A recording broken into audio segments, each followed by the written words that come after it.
আসসালামু আলাইকুম রহমতুল্লাহি বারাকাতু। জনপ্রিয়তা অর্জনের একটি আমল বলছি, যে আমলটি করলে আল্লাহ পাক রব্বুল আলামিন আপনার জনপ্রিয়তা বাড়িয়ে দিবেন সমস্ত জায়গায়।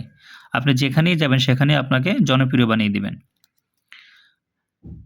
যে ব্যক্তি সদা সর্বদা মনে মনে এই নাম জপ করে, সব লোক তাহার যে কোনো কাজকর্ম খুব বেশি পছন্দ করিবে। তাহার কথাবার্তা সবার নিকট অত্যন্ত যুক্তিপূর্ণ বলিয়া বিবেচিত হইবে।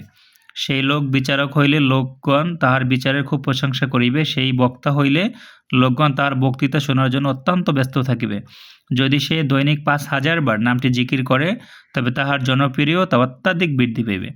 সকলের কাছে আপনি যদি জনপ্রিয় হতে চান, তাহলে এই নামের আমলটি করুন। আমলটি হচ্ছে ইয়া হাকামু। দৈনিক বেশি বেশি পাঠ করবেন, অথবা প্রত্যেক দিন ৫,০০০ বার করে নামের আমলটি যদি আপনি টানা ৪১ দিন করতে পারেন, আল্লাহ পাক রব্বুল আলামিনের নামের ওসিলায় সকলের কাছে আপনাকে জনপ্রিয় লাভ করাবেন। সকলের কাছে আপনার জনপ্রিয়তা বাড়িয়ে দিবেন। নামটা হচ্ছে ইয়া হাকামু, ইয়া হাকামু। এভাবে আপনি দৈনিক ৫,০০০ বার পাঠ করবেন। ভিডিওটি বেশি বেশি শেয়ার করে দেন, অন্য ভাইকে দেখার সুযোগ করে দেন। আসসালামু আলাইকুম রহমতুল্লাহি ওয়া বারাকাতুহু।